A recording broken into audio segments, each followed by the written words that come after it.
This is the East Idaho Prepcast on IdahoSports.com. That's right. Welcome in another edition of the East Idaho Prepcast on IdahoSports.com, your weekly breakdown of everything Districts 5 and 6 in the state of Idaho. My name is Brandon Baney. We are joined by Sean Kane, and you might be wondering if you're watching this video on the IdahoSports.com YouTube channel.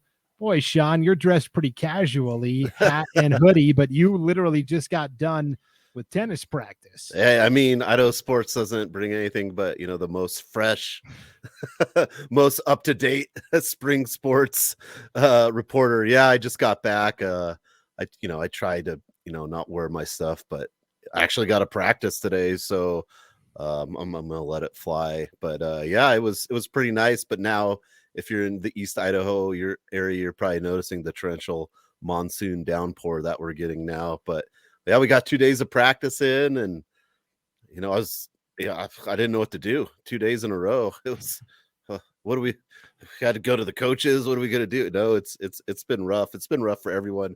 Baseball, softball, track. It's not ideal, but it's something I think we faced for a long time as East Idaho as a whole. 5th and 6th district. We know how to kind of manage the storm and figure a way to still be able to compete, and that's what we're going to get into today, right? Just there's a lot of good athletes around East Idaho that may not be performing, but they will be. They will be, trust me. We think. Yes. Will there be any athletic events in East Idaho this week? No, there will not. I mean, your teams have already, like softball, baseball teams have already said, like, yeah, we were supposed to play Thursday, Friday.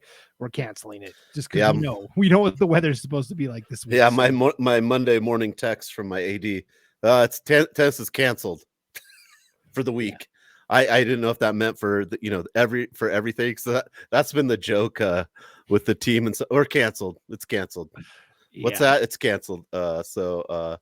I mean, everyone's pretty lighthearted, but I can tell you most athletes want to get after it at this point. It's kind of like if you have Facebook, right? I have Facebook post pictures from a year ago, right? It's all sunny. I'm talking to people that are like, yeah, I've already played. I've went out and golfed 2 or 3 times by now. So it's just been rough. I mean, like I think I said that last time we were on the podcast. Golf, it couldn't be more happy that it moved to the fall this year for 4 and 5A. I can tell you that much. Yeah, what a mess. So with that said, we are going to look back to the winter sports season just real quick, and then we'll kind of give you kind of a preview primer of what's happening spring sports wise. 2 things we wanted to touch on from the winter sports season. The first, and we totally forgot to mention this 2 weeks ago when we did our last show. And by the way, we took a week off because we were transitioning from winter to spring. And then I didn't realize that we took the week off the week before spring break. And so of course nobody was here for spring break, right? Everybody was some of the spring breaks don't line up. Other places do it differently. Yeah. I think for the most part in East Idaho, we all do it around the same time as ISU. But sometimes it's different. So it's a 3 or 4 weeks in there. Someone could be on spring break, someone might not be, but it becomes a scheduling nightmare when the weather's this way. I can tell you that. Yeah. So most everybody was on spring break last week. So we decided to take the week off again from podcasting so everyone could spend time with their families and go do fun spring break stuff. But we forgot to mention on our last show, we had not just a state champion, not just a regional champion. We had a national champion from East Idaho, the Highland Rams cheerlead squad. What a phenomenal job by those young ladies. Yeah, just think about this. The Highland Ram cheerleaders won their 14th 5A title in the past 15 seasons. So 14 out of 15, they won the state title. They were also the academic champions with 3.89 GPA. And then they went on to win the national competition in California.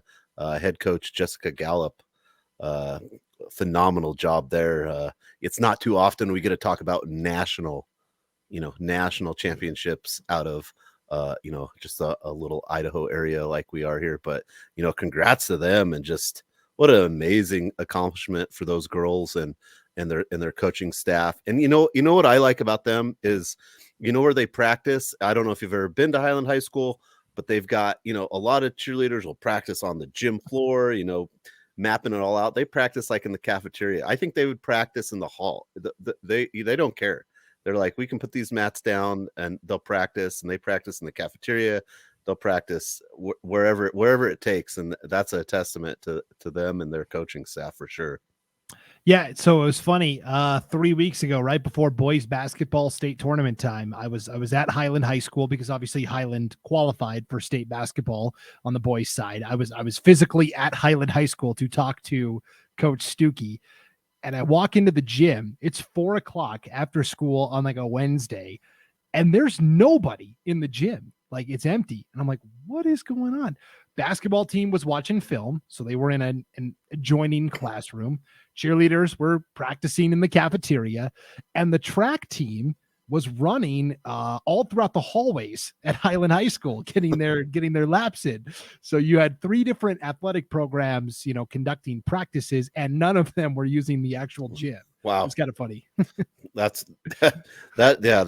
crazy. Our gym is. Century's not the biggest gym in the state by any means, but it's definitely used quite frequently during this time and any other time. But yeah, that's I just like that they're willing to do whatever it takes to get the reps in and be the best, because they're the best. Yeah. So congratulations to Highland High School and the cheerleading squad for winning a national championship. We'll try to get on maybe a coach and a couple of the athletes for maybe an off-season podcast. I think that would be a great podcast guest to get here on the East Idaho Prepcast. One last note from winter sports season. The last weekend up in Coeur d'Alene, it was the 20th edition of the Idaho statewide all-star basketball games. These are the best seniors from around the state. We had a lot of good East Idaho players there. It's Team Metro, which is basically District 3, state of Ada, versus Team Region, which is everywhere else. So North Idaho, Magic Valley, East Idaho, all kind of pooled together. The Metro girls won 84-80. The Region boys won by a score of 116-115. The winning margin of victory in the boys' game came from Rigby's Jacoby Jones. He made 2 free throws with just over a minute to go. At the time, Region was down 115-114. He sank both free throws, proved to be the difference in the win. Well, I think he hit some big 3 throws in the Idaho shootout too in December. I believe that he hit some big 3 throws, and because Rigby boys had a couple close games in that too. So no surprise there from Jones to hit those, right? Yep. Questionable foul at the All-Star game. I don't know. No, I don't think so. I'm just joking. When you watch All-Star games, I'm just joking. But yeah, but a lot of great players from East Idaho. Just a great fun event. I don't think we had any of the East Idaho people really compete too big in the dunk contest. But speaking of the dunk contest, so on the boys' side, Jacoby Jones had 12 points in the All-Star game. His Rigby High teammate Noah Nunez had 9.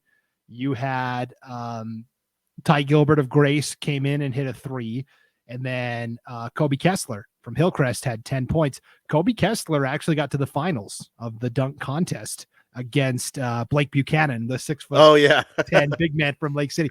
But I'll tell you what, Kobe Kessler, despite giving up, 8 or 9 inches to Blake Buchanan, did pretty well getting to the finals. Well, it's funny that it's Kobe Kessler, right? Because all the highlights all year, Isaac Davis with the dunks. So Kobe Kessler must have been hiding it, for the contest. I can't let it out just yet, but yeah, it's a interesting thing to see. There's some tall people. Like I was thinking AJ LeBeau from Timberline would probably also be a pretty good dunker. He doesn't really have to jump. He's a tall fella. Yeah, he was in the dunk contest, but he didn't even make it out of the prelims. Wow. He wasn't even the best from his Metro team. Max Myers, a kid from Coal Valley, actually did better. So and then on the girls' side, You had Kennedy Gillette from Sugar Salem win the girls 3-point shootout contest. And then she went head-to-head with Joe Barron from Bishop Kelly in a co-ed final for the ultimate bragging rights, and she fell short there. But Kennedy Gillette from Sugar still got to bring home a 3-point shootout trophy, and she also led Team Region with 11 points. Also with 11 was Ryrie's Maddie Andreasen. So those two did a fantastic job. Brooke Cook from Hillcrest had 8 points. Marley Spencer from Thunder Ridge had 8 points in the narrow loss as well. So again, East Idaho players going and representing well at the All-Star basketball games. Yeah, definitely. Good showing from there. And yeah, you'd kind of expected maybe Marley Spencer to hit a few more threes, right? She had quite the tournament in 3-point shooting, almost breaking the record if she didn't get in foul trouble. But yeah, Gillette from Sugar Salem just scoring barrage throughout the tournament and the season. So great job by her. Yep, for sure. So great job to all of our winter athletes. And now let's get into spring sports. There hasn't been a lot happening, right? Because of the weather. And so basically if you're a team that's looking to compete this time of year, you pretty much have to go over to Boise. And that's kind of always been the deal, right, Sean? They always seem to have nicer weather, but even this year, Boise has had some tough weather at times. So it's been interesting as games and contests and exhibitions continue to get wiped out. On the track and field side, East Idaho, I think, is really loaded up with some really good athletes, and we're still kind of waiting for them to all, actually take the track, take the field for the first time. Yeah, and I think for East Idaho, probably the what we'll see the most out of will be this Friday. Century has rented out Canyon Ridge's facility for Friday, and I believe Rigby, Highland, and a couple other schools are going to go. They're going to go to Canyon Ridge and compete. And it was going to be Shelley was hosting this. Actually, originally Shelley High School's like, oh, we can't do it. This isn't going to happen. And then it fell into we just being able to use Canyon Ridge's facility, which is it's a really nice track and football field there. And they're going to go up Friday, so that will be I think the kind of the first little go for East Idaho as far as the track and field. And then once they found out that we were doing it, everyone wanted to go there because other teams are trying to find a way to get up to Boise to go. And then, it's like, do we turn it into just our top runners, or it's just a hard figuring out who they're going to get those races in. But hopefully Friday that will happen, and we'll see some East Idaho highlights from that in the track and field. Yeah, case in point, the early leaderboard, there are some East Idaho athletes, for example, on the girls' side. We know Skyline's going to be really good in track and field again.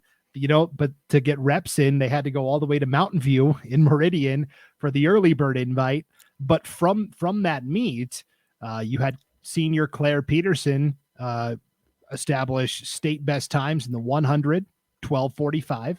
And the 200, 25:16, so 25.16 seconds for Claire Peterson. And then she's also got the best time early on in the 100-meter hurdles, also set at this early bird invite, a time of 15.39.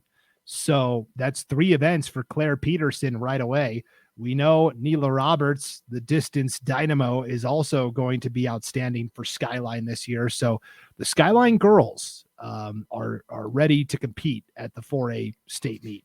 Yeah, I think you'll see, it'll be Bishop Kelly's always very strong at track and field, but Skyline's going to be really tough. Pocatello always has really strong girls runners, and Century is going to have some pretty good running on the girls side. This too, it's going to be kind of who I think has the most competitors there at state to kind of get those points. And Skyline definitely early on, I think, is showing that they're going to be able to flex a little bit as it goes on with getting those runners to the state qualifying part of the year if we get there. Yeah, right. If we get there. So Skyline took second at state last year, only behind Pocatello, your 4A girls state track and field champions. The big story with Pocatello, though, is Matea Mangum, the short sprinter. She's transferred to Century High School, as you said, Sean. So that I think Pocatello still is going to be pretty decent. But there's a lot of points that left with Medea Mangum as well. Yeah. Just in talking to people, her moving kind of maybe opens it up for everyone, right? Pocatello would be in a really good place if she was still there. Now Century's got a bunch of points. What can those other runners do? And then it kind of, it gives Skyline a little room there too, if they can get enough people and get those points. And we talked about this at the end of the year. It's not about necessarily who wins all of them. We get a lot of points for that, but when you have other people placing as well in those second and third or fourth spots to get those other points. So that'll be an exciting race. I think 4A girls track will be there'll be some really exciting races between those athletes as the year goes on, for sure. Yeah, returning point scores for Pocatello. And by the way, Marlo Herford wrote a fantastic statewide track and field preview. It's on the homepage at IdahoSports.com if you haven't read it yet. And then I wrote statewide baseball and softball previews. Sean, you're working on a statewide tennis preview. So we're going to have all sorts of spring sports preview action for you on the homepage at IdahoSports.com. But in her preview, she noted that Pocatello does still return Bailey Bird, who did well in the distance races last year, Addison Tensel, Haley Renzello. So Pocatello, I think, is going to be good. Skyline will be right there as well. And of course, Bishop Kelly always seems to be, no matter the sport, statewide will be very good. On the boys' side, Bishop Kelly is your defending champion, but they lost so much to graduation. It's kind of opened the door now to where, Blackfoot, Matt Thomas, who is a great distance runner. He's committed to Oklahoma State. Let me double check that. Yes, Oklahoma State. So he's going to be a Big 12 runner. As we saw last year, the 1200 was East Idaho between, Blackfoot, Sugar Salem. I mean, we'll get to that, but like that 1200 race is East Idaho dominates in that race. Yeah, both the 1600 and the 3200, the two distance races for sure. So Matt Thomas is leading the way for Blackfoot. I think on a statewide level, you talk about Burley now probably is in the mix just by getting Gatlin Bear, the Kimberly transfer. Yeah, so they had one race or something on Twitter, and the other people haven't even turned around the curved part, and he'd finished the race or something. I don't know if that was a real race or not. I don't know if you saw that on Twitter, but good luck catching him. Good luck catching him. Jeez. Yeah, I know this is, and Burley's not really East Idaho, but they're close.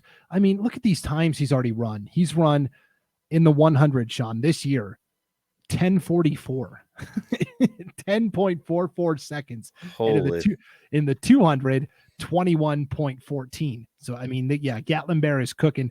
He is going to play college football somewhere and probably will run track if he wants to as well. One of those deals where you get a football scholarship or maybe half football, half track, something like that. He has been offered now, Sean, scholarships from 3 of the 4 teams that made the college football playoff this past year. Do you know the only school that has not offered Gatlin Bear from that college football playoff last year? I saw Alabama did just recently, right? So, man, I don't know.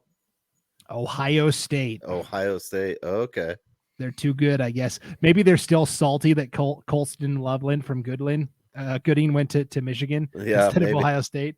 They're like, we're done with these Idaho kids. Take Idaho kids. And Loveland, man, he had some great games this year for Michigan, right? Wow. Yes.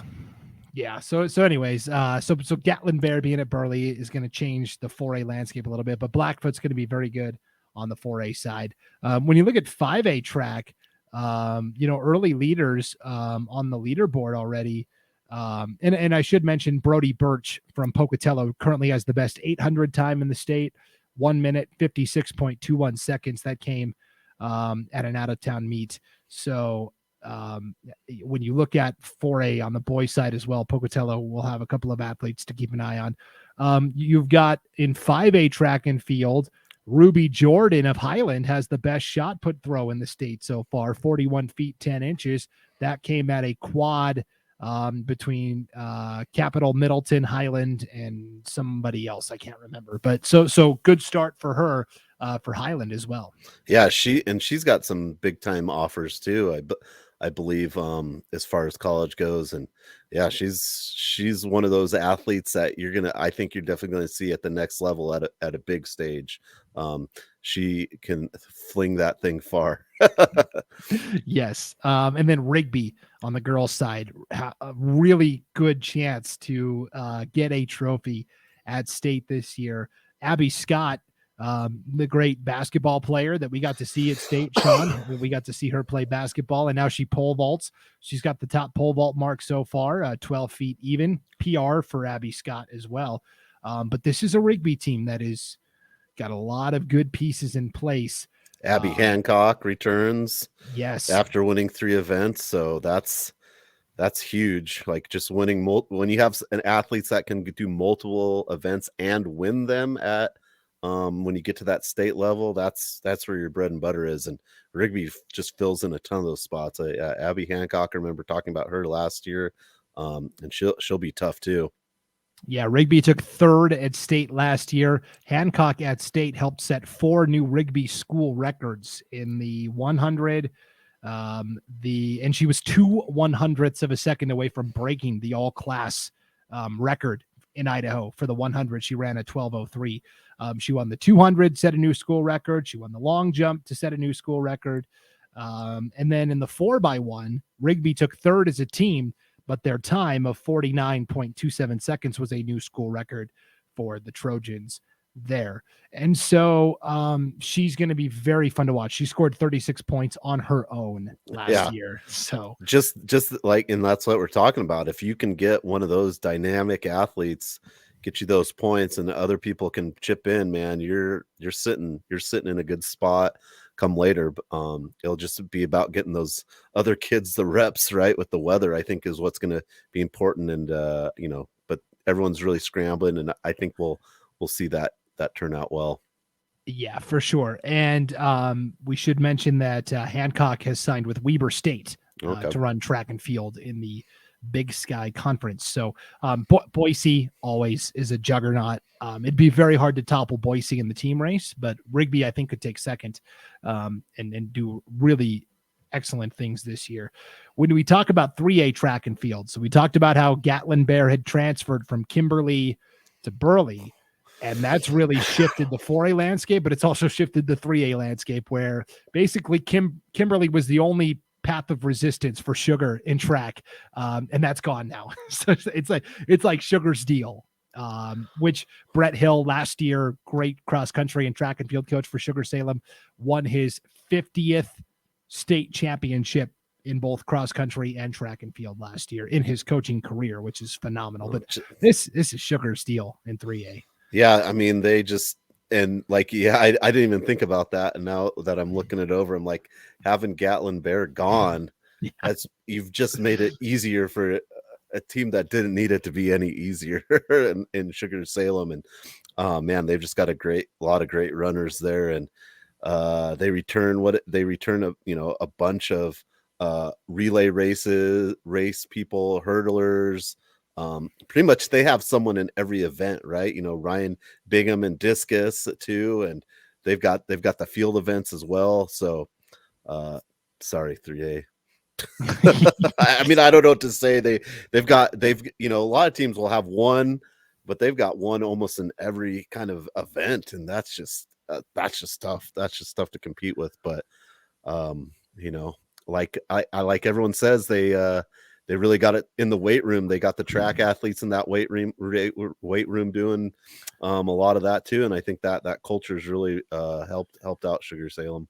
Yeah. On the girls' side, a little more wide open this year. Sugar could certainly win, but so could like 5 or 6 other teams. That's going to be one of the more fascinating team races when we get to state track, I think, is going to be the 3A girls. There's a lot of good teams, including like even Snake River, I think, could be pretty solid there on the girls' side. When we get to 2A, sticking with girls, Soda Springs did really well last year at state, and they've got a lot of their athletes back. Yannetti Garbett, who's obviously we know about her basketball talents, but she is a phenomenal sprinter. They've got Kate Walker in the hurdles. They've got Izzy Shelton in the throws. I mean, they've got so many athletes returning, not just on the girls' side, but on the boys' side as well. So Soda Springs, when you're looking at 2A teams that could contend, you got to start with the Cardinals. Yeah, they've always, Cardinals have always been a good distance team, right? They've been pretty dominant as far as cross country, so they always have the distance. And they've got a couple others in pole vault as well. And it's 2A. I think so. Springs is good. West Side also has some good runners in the 2A as well. And it'll be interesting to see how that turns out as far as the 2A.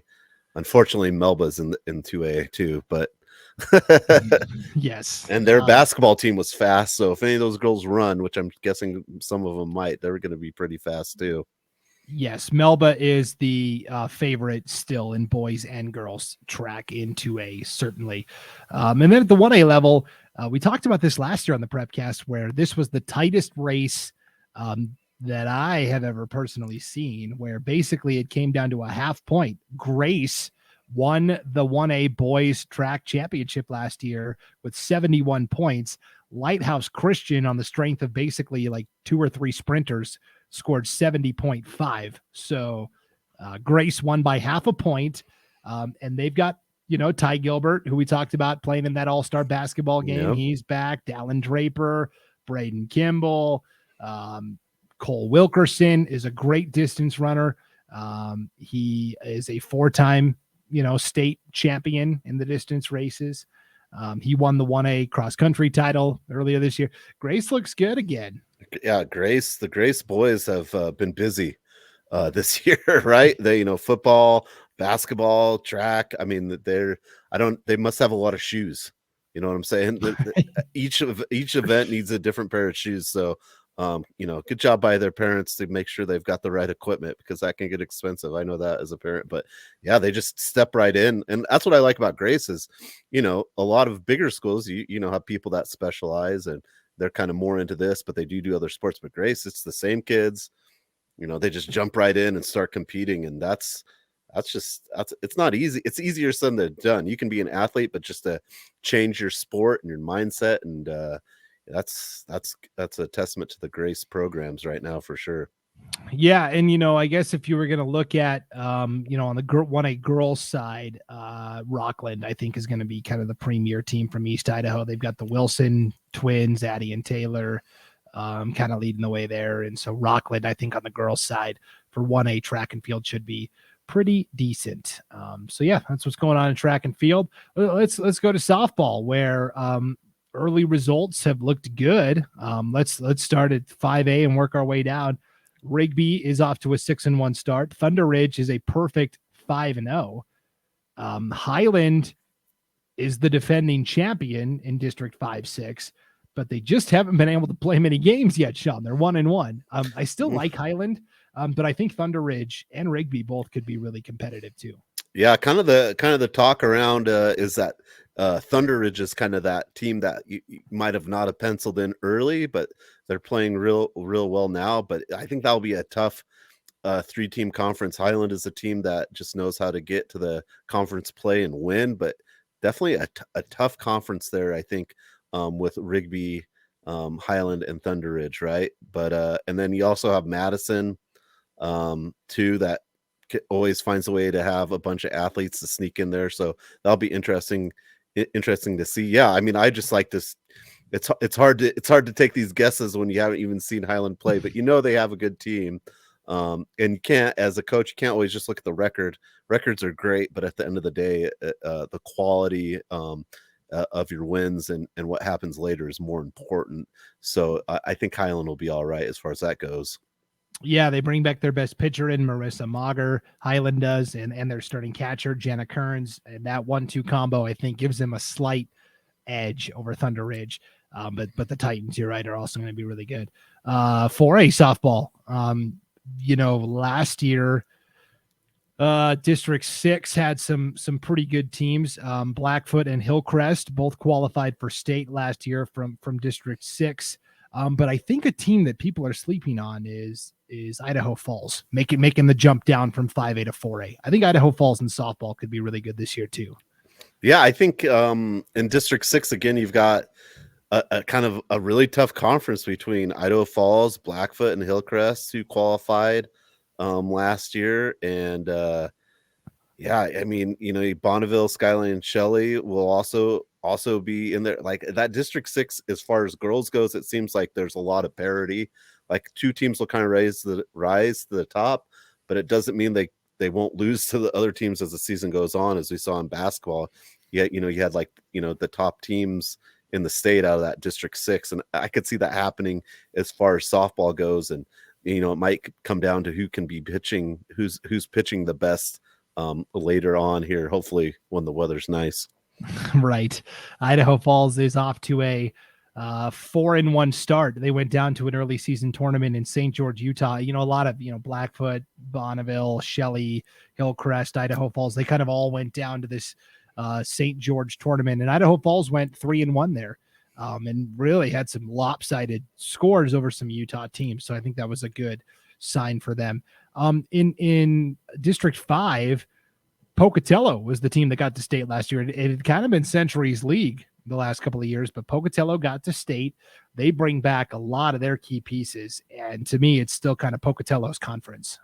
Yeah, but I think right now Pocatello kind of has the hitting that's going to beat a Century or Preston. Their hitting is just a little better, so I kind of see them going. The Century team, I think they're under the head coach now for the second year, Mandy Daniels, and they're kind of getting it together. But again, it's about playing. But I like Pocatello and their ability to kind of get the scoring in. They're a team that if they're hitting and can get the scores, it's hard to come back against them if they get a lead early. Yeah, Anna Campbell and Taylor Bunderson, a couple of names to keep an eye on for the Pocatello softball team. In Class 3A, you had last year, it was interesting where South Fremont got to state, and were kind of the plucky upstart. They got the number 7 seed overall at state last year. They had to play Marsh Valley, the big bad 2 seed right away at state, and South Fremont knocked them off. In fact, Marsh Valley went from 2 seed to 2-0 last year at state softball. And so I know Marsh Valley is very motivated to get back to state and have a better showing. They only lost 2 seniors to graduation from last year's team. They bring back Libby Larson, who's a great pitcher. Camry Campbell was their top hitter last year. And so for me in District 5, I still like Marsh Valley there. Yeah, Marsh Valley has been pretty good, and I think I remember talking about this last spring that we kind of were picking Marsh Valley, and then they didn't have a great state run, and that happens, and how you come back. You're a hungry team. They're gonna be super hungry to get back to that spot. And Snake River and American Falls, we know those teams are always super competitive too, but probably Marsh Valley's they're probably the district favorites in District 5. Yeah, and South Fremont, they bring back Berkeley Yancey, Callie Johnson in District 6. They're the favorites, but really, I don't know. Those 3 teams are all pretty even to me. Sugar Salem and Teton. Teton especially has really good athletes. They have no seniors. It's a lot of younger players, but they've got good athletes. And so I don't know. Teton for some reason is on my radar, but again, we don't have a lot of data to go off of yet. Yeah, the data I'd go on is you can't count Teton out this year at anything, right? Kind of a team they weren't always at the forefront of your minds, but this year, as far as most sports go, they've been a lot more competitive. They've been able to come and get some big wins. So, who knows? Maybe we'll see Sugar Salem and Teton play in the district championship for softball. Yeah, as far as yeah, right. Like every other sport. As far as I know, Teton hasn't played yet. So nothing. Sugar is 3-1-1. South Fremont's 1-1. So again, very early, too early to really declare anything substantive there.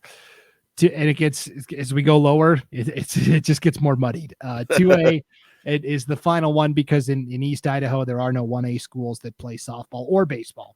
So when we talk about baseball, softball, we'll just go 5A through 2A. But in 2A, you look at Malad, right? Malad has kind of been the program. They won state 2 years ago. They got back to the championship last year. Again, came through with a win over West Jefferson. It was an all East Idaho final. Malad from District 5, West J from District 6. Both those teams look very good again this year. Yeah, I like the Dragons to come out of there. And West Jefferson is definitely strong. And they seem to have the experience to kind of have a lot of seniors this year for the Panthers of West Jefferson. So, could see kind of the similar outcome there as far as the East Idaho softball, but we'll have to see, right? Yes. Both of those teams are led by their pitchers. Malad has Wrigley Peterson. She went 16-1 last year with a 1.12 ERA. And then West J, it's their senior leader of everything, Jordan Torgerson. She's the daughter of head coach Raquel Torgerson. She's been one of the better pitchers in East Idaho her entire career. She's now in her senior season. Can West J get over the hump and challenge Malad this year? We'll find out.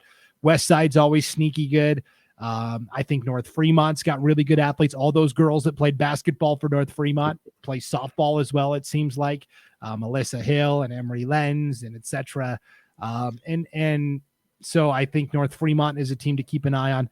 The only teams that have really been able to play at all so far in East Idaho are Firth, which is 2-4, and West J, which is 1-5. And you go, boy, West J, 1-5, and you think they're going to get back to state and possibly contend? Well, yeah, I do, because they went down to that Utah tournament and played much larger schools, right? Much larger, yeah. Including they got matched up with Idaho Falls at this Utah tournament, and they only lost 9-7 to Idaho Falls, a 4A. So yeah, close. It comes down to pitching. I mean, usually softball's pitching becomes huge. Those teams with senior pitchers that have been there and have done it, that holds dividends later on for sure. Yep. So that's kind of what's happening in softball. Not a lot of data to process yet, but these are kind of our thoughts as we'll circle back and see how right we were. We've never been wrong. Yeah. Uh-huh. Well, let's go from 2A up in baseball. We'll wrap up with baseball, and we'll start at the 2A level, where to me the best team in East Idaho is probably still Malad. Malad got to state last year. They've been on a recent run. Coach Bo Clark does such a great job with the Dragons. Firth also got to state last year. Firth got to the championship game a year ago, and they bring back so many talented athletes. As I'm talking this out, Sean, I'm gonna reverse my stance. I think Firth probably has the best team from East Idaho. Malad is not very far behind, though. Those teams. It's always kind of the same kind of scenario. They're at the end. They're finding ways to win. I'm probably going to go more with Malad, but yeah, you can go with Firth. I mean, Firth brings back Gage Vasquez, Alex Vasquez, Burton Park, all these guys that play football and wrestle and play basketball. They're just good multi-sport athletes. Malad brings back a lot of young people. Malad was very young last year. They bring back, Chase Briggs, Gaden Combs. A lot of freshmen and sophomores that saw playing time last year are back for Coach Bo Clark. Chalice Mackey, the River Cats, one of my favorite co-ops. Oh, yeah. And they've actually added Arco, Butte County. So it's Chalice, Mackey, Butte County. All three played together, the River Cats. They hosted a little wood bat tournament to start the season off and actually got in most of the games, every game except the championship. And it was a little wood bat tournament with Chalice Mackey and Salmon and Soda Springs came up to play in it. And I think Chalice Mackey probably would have won it, Sean, if they had been able to play it. But in the process, the River Cats have started 2-1. And now along the way, when they picked up their first win of the year, Sean, Chalice Mackey came into the season as a program with 99 career wins. And so by picking up that win at their Woodbat tournament, win number 100 in the history of the River Cats baseball program. So way to go, Coach Ryan Millick and all those boys up there in Arco and Mackey and Chalice. Yeah, this kind of a unique geographical area to have a baseball team, right? So yeah, being able to bring everyone together and get 100 wins is something very special for those players and the coach, for sure. Just to get everyone on the same page is what I'm thinking. Can barely get the people I know for years on the same page. So, Right. So yes, big accomplishment there. Congratulations. And as far as I can tell, again, whether, West Jefferson and Bear Lake, I don't think have even played a game yet. So again, too much unknown, but Chalice Mackey's going to be good. Firth will be good again. So will Malad. 3A baseball. We got to state last year, and this was wild. Snake River played Sugar Salem in the opening round at state. Sugar won on a walk-off hit. And then the next day, Snake River won on a walk-off hit in a loser-out game. So Snake River and Sugar both got to state last year. Sugar took 4th place. Marsh Valley, of course, though, you're defending 3A champions. Coach Kent Howell has done a great job with the Eagles. His son, Stanton Howell, is a senior, best left-handed pitcher in the state. So to me, Marsh Valley is still not just the favorite in East Idaho, but the favorite in the entire state. Yeah, definitely. I think Marsh Valley right now is your preseason favorite, and I could see them going back and winning it again this year for sure. But again, I wouldn't leave out Sugar Salem to coming up with something at the end of the year too. But 3A baseball, it just seemed like there's so much different ways to win. Like it didn't matter if you're the best team, if you just figured out a way to win at state. And that's really what I think makes the baseball so interesting later on in the season, is just, you could say, oh, this team's going to win easily, but not the case. And that makes it a lot of fun. Yeah. Shout out to Sugar Salem coach Brady Gardner. He's really done a good job of taking what has been a average program and elevated them to the level of all the other athletic programs at Sugar, right? We're used to seeing Sugar win everything. And he's taken that baseball program, and these are kids that are playing on club teams and playing in, Cooperstown, New York at prestigious tournaments. And it's a young group of juniors and sophomores that are kind of leading the way here. Dawson McAnally and Tommy Woodcock, Jackson Gardner, James Chase. So yeah, Sugar, I think definitely a team to keep an eye on. 4A baseball, I think the best team from East Idaho is Pocatello. That's just based on what history has told me, and looking at who they've got lined up this year. I really like this Thunder team. Yeah, I think it's a good team. They're well coached. They're always super competitive. It's a matter to kind of see if making it to state and making that next step. I think I like Pocatello too in that district.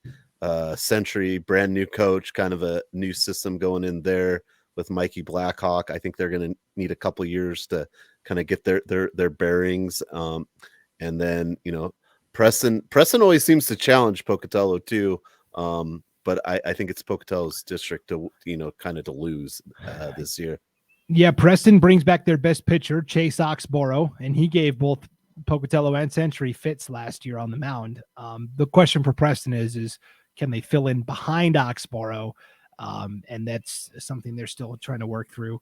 Pocatello, to me, already has played Twin Falls, which was the runner-up last year in 4A baseball. They beat them 5-1. So they've kind of already got a little feather in their cap. They're 4-2 overall.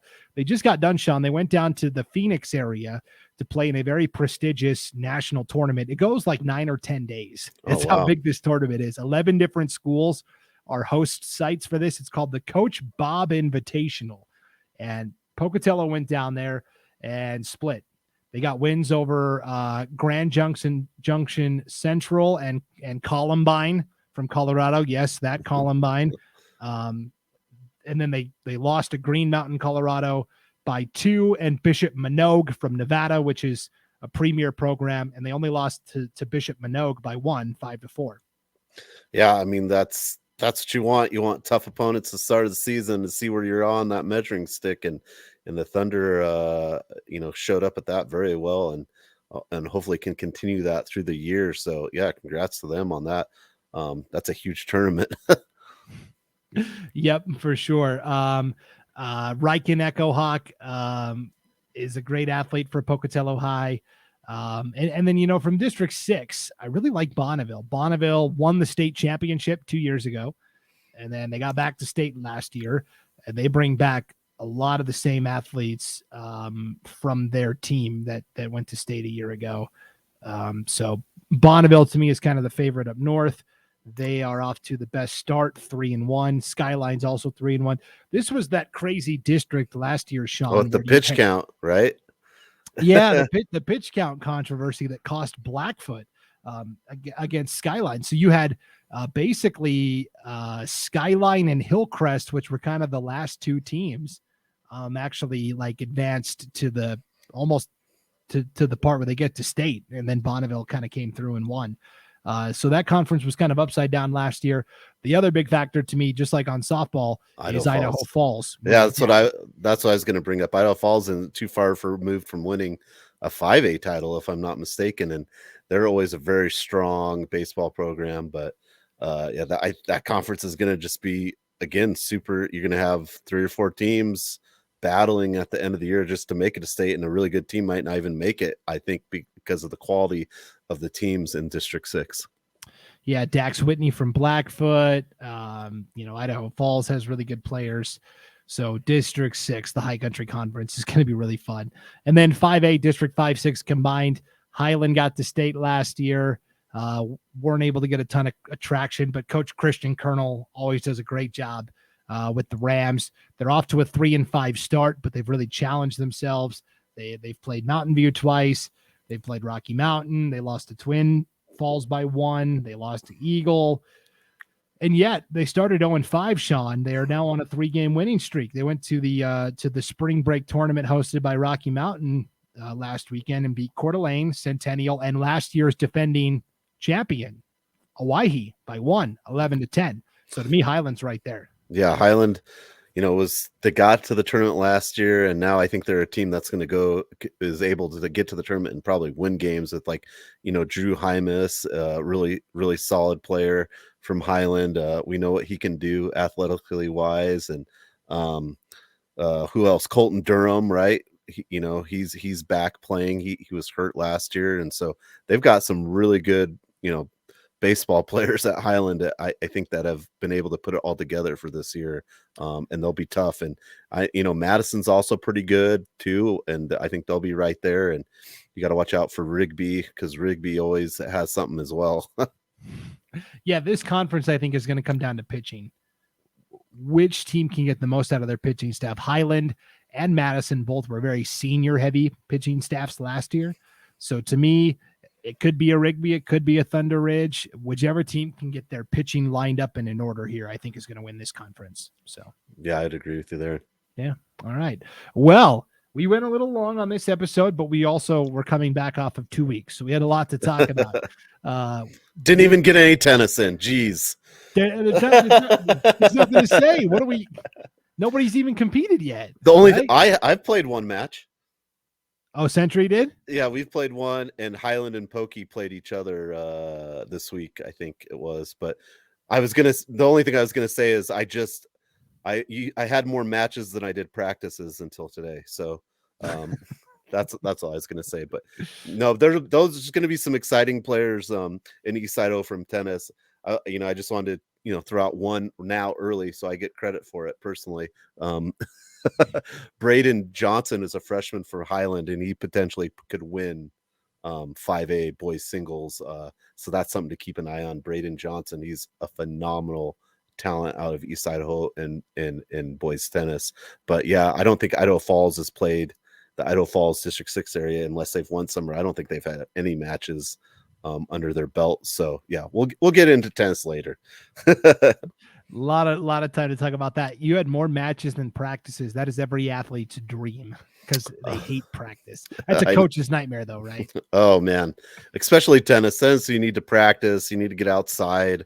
Everyone's been playing inside, coming up to the season, and the sun's out. There's wind. Yeah, we're outside, guys. So yeah, I would love to get a little more outside practice.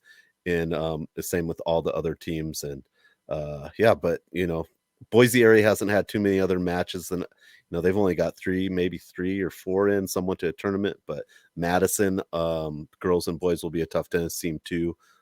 In District 6, Larry Duque always does a phenomenal job up there, and it'll be exciting. It'll be an exciting tennis season when the weather changes. I'll just preview that for you. Yes, we cannot wait. So we will be off and running. All the spring sports previews parked on the homepage at IdahoSports.com. Read them at your leisure. And that will do it for this edition of the East Idaho Prepcast. Thanks for tuning in, everybody. For Sean Kane, I'm Brandon Baney. We'll see you next time on IdahoSports.com.